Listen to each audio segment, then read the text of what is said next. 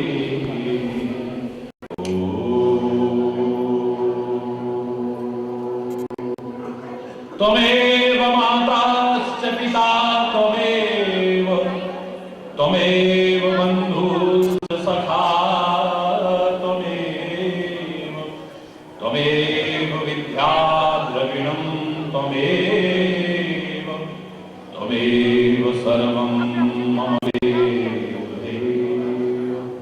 ॐ शान्ति शान्ति शान्ति।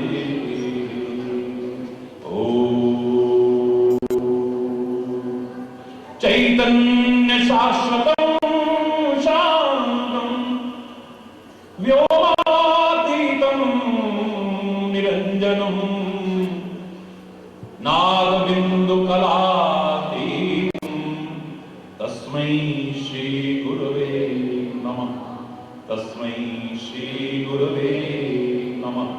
ॐ शान्ति शान्ति शान्ति।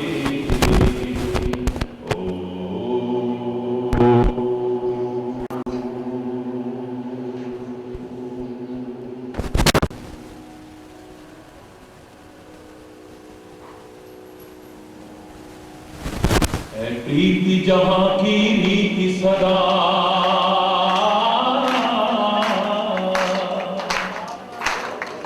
मैं गीत वहाँ के गाता हूँ भारत का रहने वाला भारत की बात सुनाता मैं गीत जहाँ की रीति सदा मैं गीत जहाँ की रीति सदा मैं गीत वहाँ के गाता हूँ भारत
सभी को, सारे भारतवासियों को और संपूर्ण विश्व के जनमानस को बहुत बहुत बहुत बहुत हार्दिक शुभकामनाएं, बहुत बहुत हार्दिक बधाई। क्या रूप बन गया है होली का। कई बार बड़ा दुख होता है, हम उस वतन के रहने वाले, जब प्यार हमारी पहचान थी, जहां सद्भाव हमारी पहचान थी, जहां सौहार्द हमारी पहचान थी। हरि बोल। आज कहां खो गया है वो प्यार, कहां गया वो सद्भाव, कहां गुम हो गया है वो सौहार्द। मैं तो कई बार ये कहने में संकोच नहीं करता हूं कि होली सो होली, अब कहां है होली। अब तो होली होली होली यानी धीरे धीरे सब खत्म होता चला जा रहा है। प्यार, सद्भाव, एकता, सौहार्द, वर्ष भर की दुश्मनियां दूर करके होली के अवसर पर लोग गले लग जाते थे एक दूसरे, सारे भेदभाव मिटा देते थे। और आज कोई ना कोई बहाना बना करके होली के दिन दुश्मनियां निकालते हैं। लोग हमें बांटने की, तोड़ने की नीच घृणित साजिशें कर रहे हैं, हमारे वतन को, हमारे समाज को तोड़ने की, बांटने की। और कई बार अफसोस होता है, वो भी धर्म के नाम पर, मजहब के नाम पर। सबसे पहले तो मुझे खुशी है कि इस बार 12 वफात और होली एक साथ है, जो बता रहा है कि तुम सब एक हो, मिलजुल करके आपस में रहा है। मैं तो सबको शुभकामना देता हूं। इंसानों की जिंदा होली तक जलाने में आज लोग संकोच नहीं कर रहे हैं। चर्चा करते हैं कि हिंदुओं ने जलाया है, मुसलमानों ने जलाया है। मैं हमेशा कहा करता हूं, न हिंदू जला सकता है, न मुसलमान जला सकता है, न सिख, ईसाई, जैन, बौद्ध, पारसी जला सकता है। ये शैतान है, ये हैवान है। इनकी कठोर से कठोर शब्दों में आलोचना होनी चाहिए। जो आतंक फैलाते हैं, जो खौफ का वातावरण पैदा करते हैं, जो समाज में विकृतियां पैदा करने की कोशिश करते हैं, जो विभिन्न आधारों पर हमें लड़ाने की और बांटने की कोशिश करते हैं, वो न हिंदू है, न मुसलमान है, बस शैतान और हैवान है, कुछ और नहीं। हमें उनकी साजिशों को, मेरे प्यारे भारतवासियों, और मैं तो सारे विश्व का आह्वान करूंगा कि उनकी उन नीच घृणित साजिशों को हरगिज भी सफल नहीं होने देना है। आपसी प्यार, एकता और सद्भाव का एक करारा तमाचा ऐसी ताकतों के गाल पर लगाने की कोशिश कर रहे हैं। मैं देखा करता था, जहां तहां होली पर लोग कीचड़ उछालते थे, और खाली वो कीचड़ नहीं जो नालियों में एक दूसरे के चरित्र पर कीचड़ उछालते, एक दूसरे के व्यक्तित्व पर कीचड़ उछालने में भी शर्म नहीं करते। रंग गुलाल महंगे हो गए, कीचड़ है उछाल लो। देखा ईश्वर की कृपा से 3 दशक पहले, 30 साल पहले मेरे मन में एक भाव आया था कि क्यों ना एक अनूठा उदाहरण सारी दुनिया के सामने होली का फिर से प्रस्तुत किया जाए। सतयुग से चली आ रही यह होली की महान धरोहर हमारी जो विकृत होती चली जा रही थी, प्रभु की ही प्रेरणा रही होगी। इसी ब्रजभूमि से आज से 30 साल पहले फूलों की होली शुरू हुई, जो आज रासलीलाओं में, कथाओं में, सांस्कृतिक कार्यक्रमों में एक पहचान सी बन गई।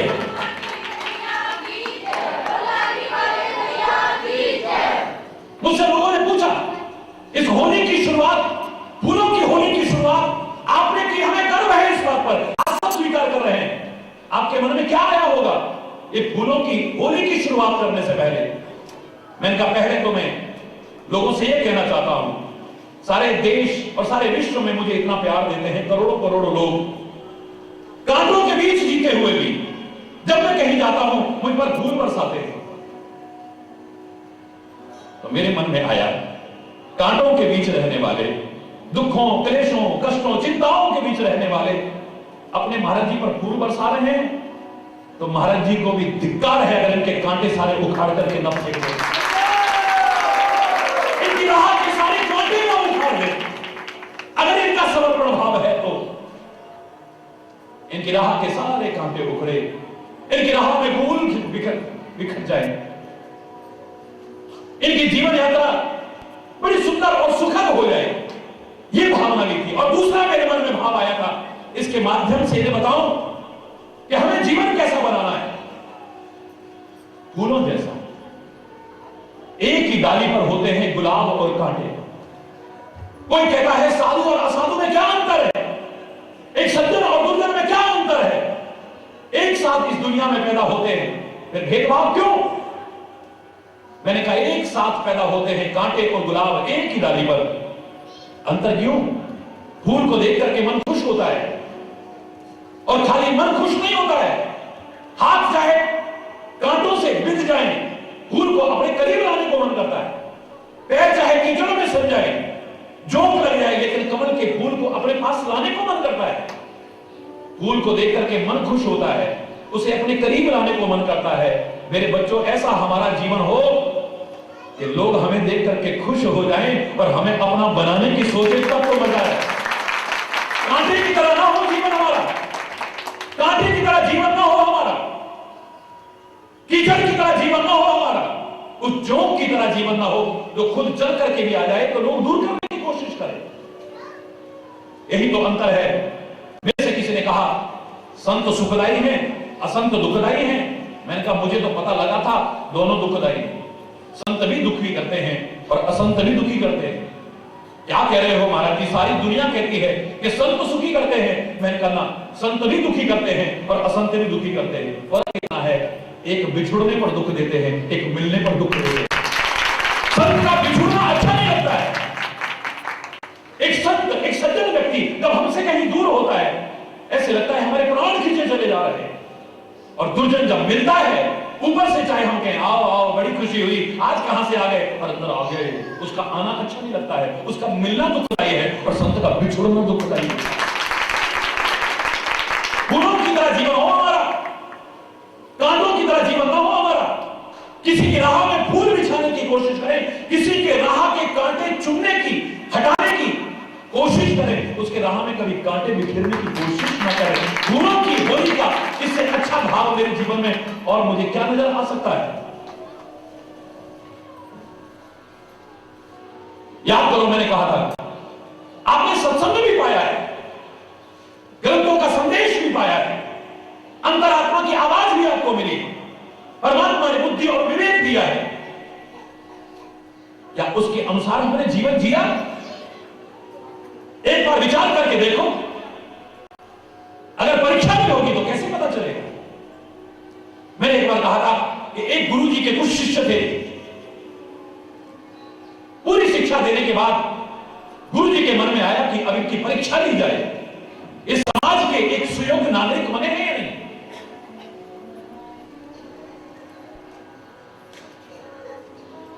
आज गुरु शिष्य का संबंध खाली धन हड़पने तक रह गया है। गुरु अंधा हो गया है, उसे शिष्य की कमियां नजर नहीं आती हैं, और आती है तो बताता नहीं है, बुरा मान जाएगा, आना बंद कर देगा, फिर चढ़ावे कहां से चढ़ेंगे? कम से कम अपने लाठी वाले भैया से ऐसी उम्मीद रखने की मत करिए।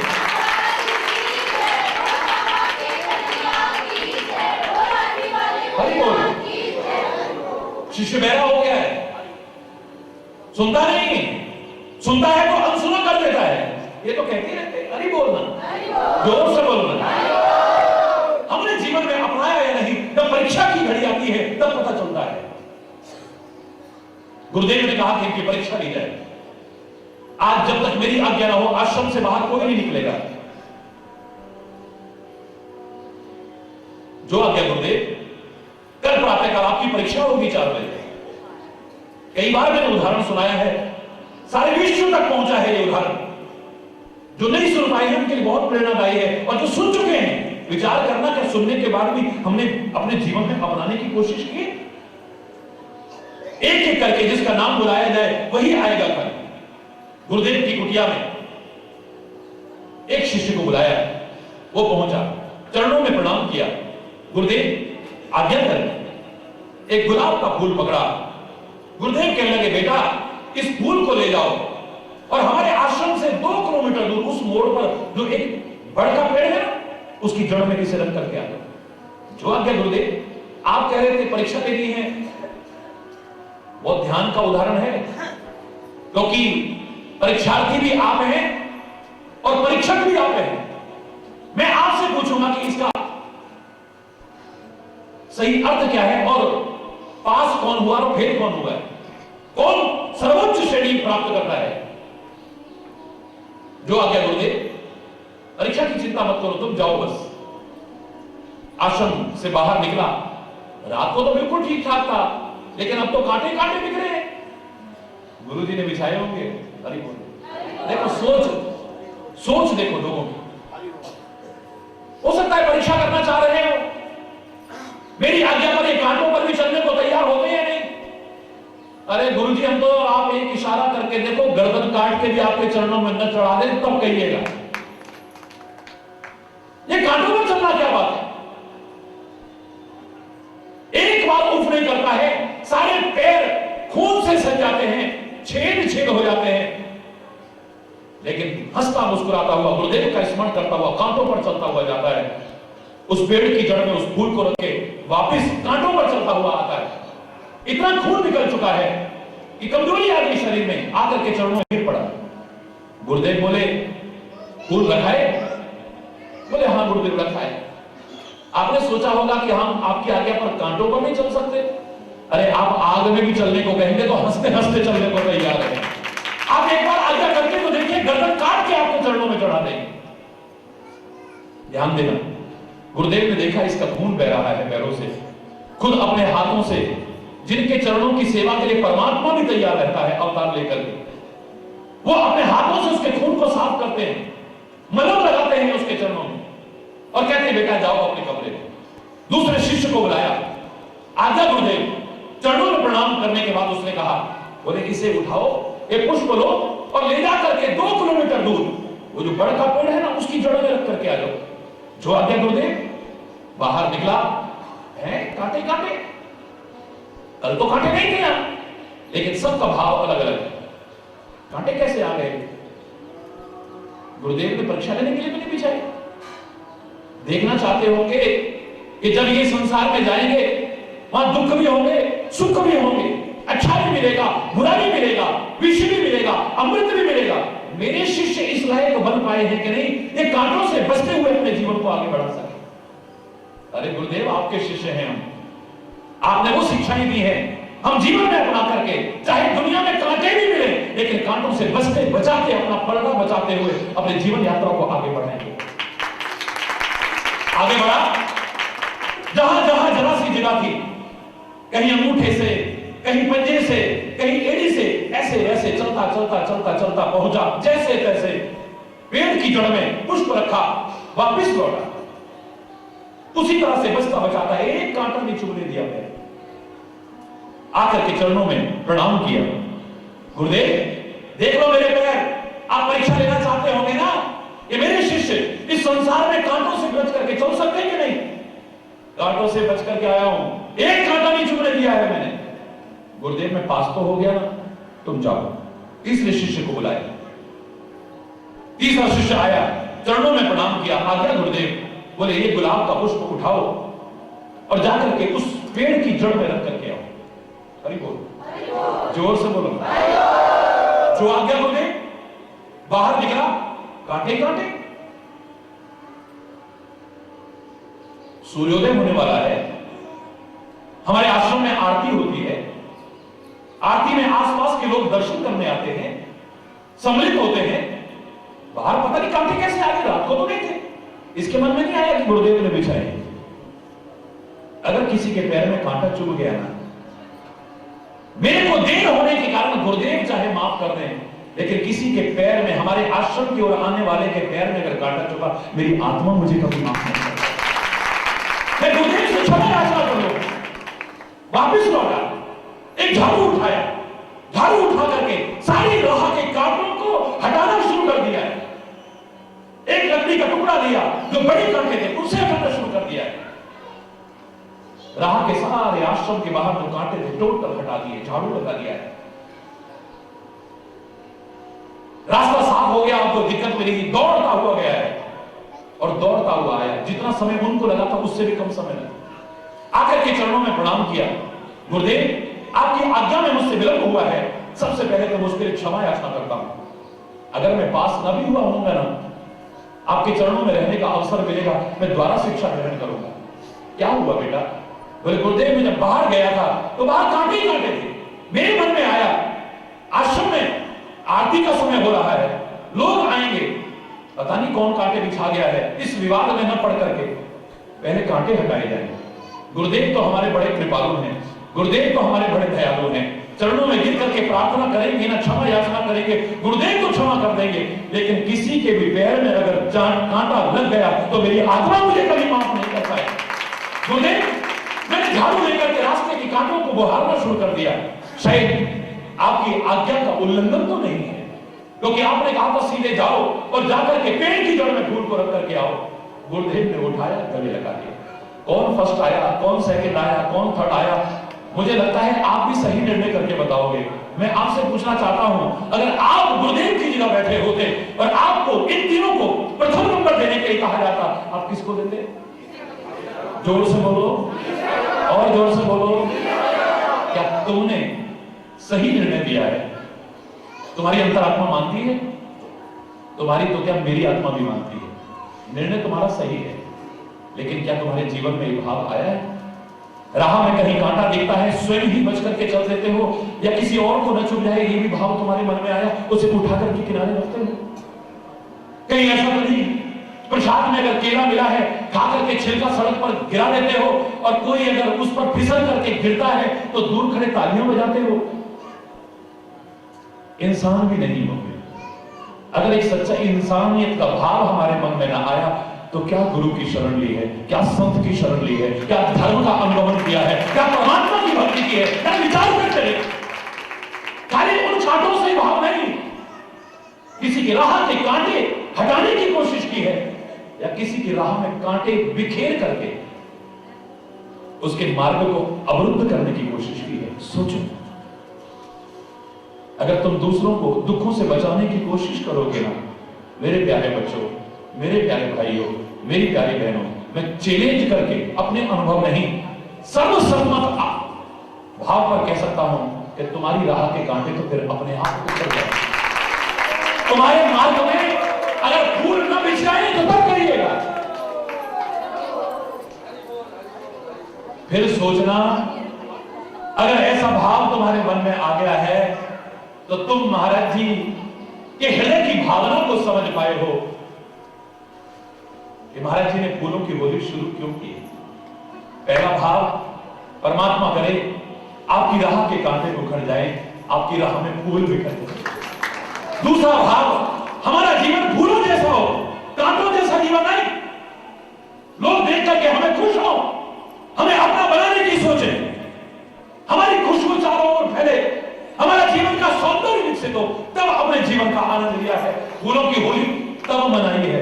और तीसरा, दूसरों की राह से अगर कांटे हटा करके उनकी राह में फूल बिछाने की कोशिश करते हो, तब फूलों की होली मनाई है। हरि बोल, हरि बोल, हरि बोल, हरि बोल, हरि बोल, हरि बोल।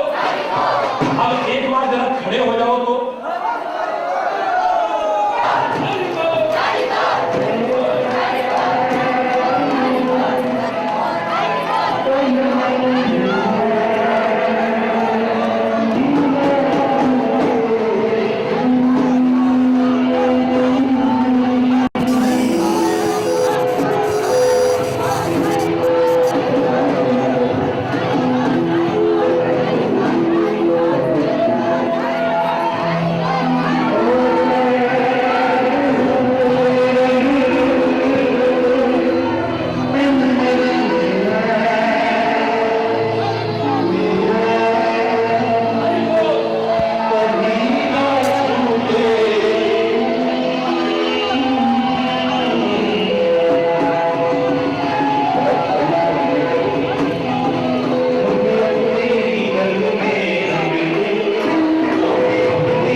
शुरू हो रहे हैं।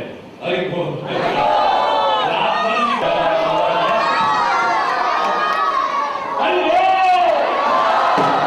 सारे इकट्ठे हो जाए तो अच्छा लगेगा। इधर दोनों भैया, इधर दोनों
करूं